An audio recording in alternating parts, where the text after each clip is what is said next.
Hey guys, welcome back to another video. It's your man Jay. So in this video we discuss foldable devices and the future of foldable phones. Now this discussion can go on and on for days to come, months to come, years to come. I think it's just going to be in our conversation because it is something that people are interested in, whether they want to believe it or not. Everyone can use a foldable device. It just has to be the foldable device for you.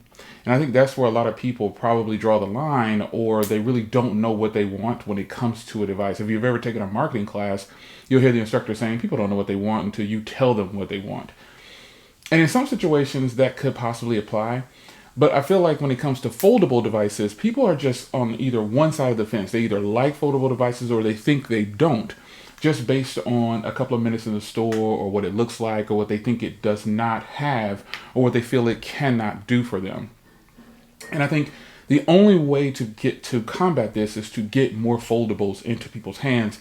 And the only way that's going to happen is at an affordable foldable price. Let's try saying that like 5 times. Affordable foldable price.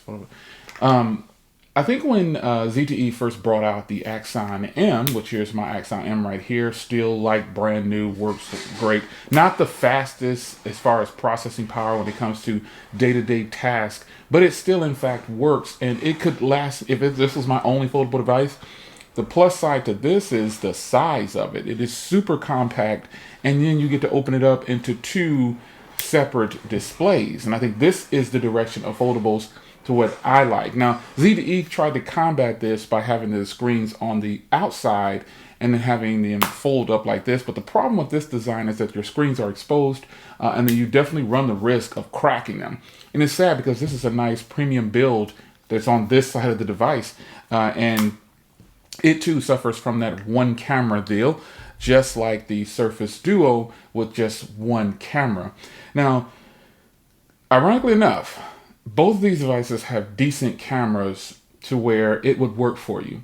But the design of the Surface Duo is more realistic because the screens open on the inside, which is more realistic for daily use. And you can go ahead and go 360 degrees and use the device like this. So the Surface Duo, to me, whether you want to believe it or not, the Surface Duo has helped put foldables back on the map for a couple of reasons. It has the design of a premium laptop. And if you've, and the thing about this is if you've never felt the Surface Duo, if you've never held it, if you haven't gotten it off that bracket and taken it home and used it for 4 or 5 days or a week, you really don't know what it's like to use a Surface Duo. Now, I understand those people out there who don't want to spend the money on this because they feel like it's a flop because of the software. Respect. But I can tell you this device is not a flop now that the software is completely updated. When I first purchased this device back at launch, when it first came out, the software was horrible. I kept it for a couple of months, sold it. Well, when the price dropped, aside from the price dropping, the software has been updated. Now, granted, we are in July and it is still on the June security patch, but the fact that they're making updates and have been making updates since I had it last is a good deal. Now, foldable devices is going to come down to the design. I sold my Z Fold 2. I love that device. It was a great device. I actually chose it over the Surface Duo at the time because of the software and the cameras. But now that the Surface Duo software has been updated, boy, do I really like it. And it is hard to put this device down. But I really wish ZTE would have capitalized and made their device with the screens opening and closing with them on the inside. This form factor and this size can get more people into foldables. Meaning, this device had two 5.2-inch displays next to each other. The hinge on this device, I almost want to say it's even better than the hinge on the Surface Duo because of how sturdy it is. It has the same modes as the Surface Duo. You just can't flip this device inward. So the snap, that is the hinge. Listen to this. That's the hinge on this device. This is a sturdy device. It's just that the screens are on the outside. I'm sure that more people, if they could get this device in a folding device this size, foldables would be in more people's hands. Now, even though this device is fairly thick, it's actually not that much thicker than the Surface Duo. It just has that extra screen on there. Now, ironically enough, the Surface Duo is the same size as just this portion of the Axon M with it open. But I think that carriers probably, or OEMs are probably doing it wrong. Foldable devices should in fact come in smaller form factors, because you don't need to always open up into this huge device right here when you clearly can open up into a device like this. We don't have to have the biggest foldable screen once we open it up. Now, the hinge down, the split screen down the middle, that actually is, to me, not the worst design now after using the Surface Duo and having two different apps on two different screens. So this design I'm a favor of over the Z Fold 2, because the Z Fold 2 is more in line when you're using multiple apps like this. But the difference is the apps aren't actually on separate screens, so you can't really get the functionality of having two separate screens.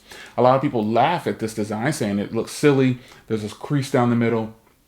But again, I think a lot of people have never really owned a foldable device like this with two separate screens attached together, while people try to clown that. I think this is actually a much better design, because you genuinely get two devices and you can multitask better, I think.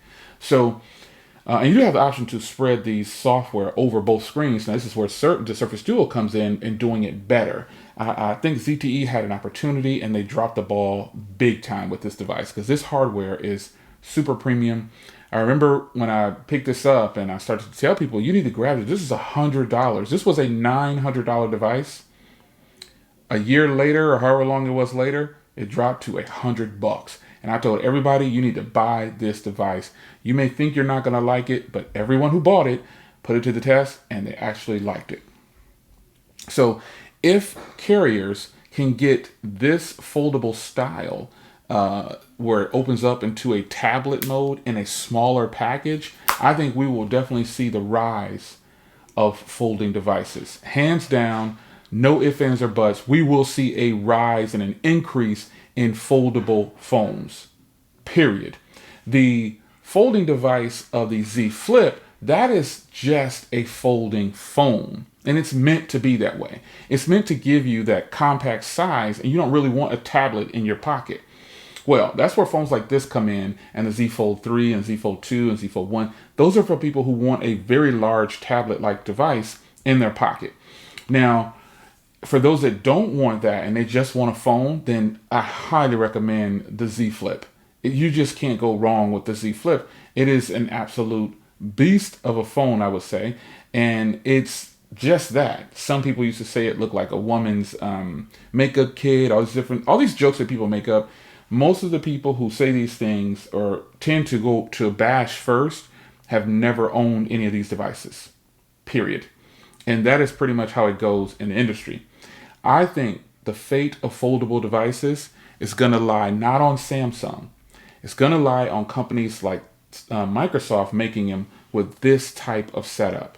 ZTE could bounce back easily by bringing back this same device, making the screens a little bit bigger, putting they could literally come back with this device, change the internals, make these screens corner to corner, and even though they fold on the outside, it's a step in the right direction. It really is. Or just go ahead and break down and have it fold with the screens on the inside. This design was so ahead of its time. This was just great, man. This was one of the best designs ever, but it just wasn't ready for prime time. And again, it fell victim to the, I'm going to be on a carrier only and I'm going to price it at $900. And when you think about it, this device was technically worth $900. You got stereo speakers, a headphone jack, metal build, two screens. Oh, it's loaded. And it's a small, compact form factor. For those that wanted bigger, you have the Surface Duo. And then those that wanted a giant tablet-like experience, you have the Z Fold lineup. I think the Z Flip 3 is probably going to sell very well this year coming up. There's a link down below where you can reserve yours. But I think the fate of foldable devices is going to lie heavily on Microsoft's next step. Because the fact of the matter is, people actually like this device. They just didn't like the software. Some still report that they're having software issues. Software, folks, It comes down to way too many things. So if you're having software issues still on the Surface Duo, check the applications that you have installed. Check how your RAM management is getting used, because this device only has 6 gigs of RAM. Check how your device is going. Eliminate applications that you are just not using. You don't know what's using resources. So I highly recommend that you clean up your device. Yes, this device has some software issues, but now, folks, my device runs so smooth, and I technically still have the same apps on there from the previous one I had. It's just that this one has the updated software. So whether this device will get Android 11 or not, I don't know. It is supposed to, but if it doesn't, I'm still happy with the way it runs now. That's just me. So the fate of foldable devices, personally, I don't think it's going to lie heavily on Samsung. I think it's going to lie heavily on Microsoft, because this device is getting way more attention. And let's be clear, I'll be honest, yeah, it is getting more attention because of the price. But the fact of the matter is, folks, this is a great device. And that's all I have to say about that. So where do you think the fate of foldable devices is going to lie? I think it lies heavily on this design, because I think this design is a much better design. Yeah, it could use some improvements. Some people just have to have a edge-to-edge screen. I personally don't. But what do you think? Let's talk about it down in the comments. It's your man Jay. I hope you guys enjoyed, and I'll see you in the next one. Take care.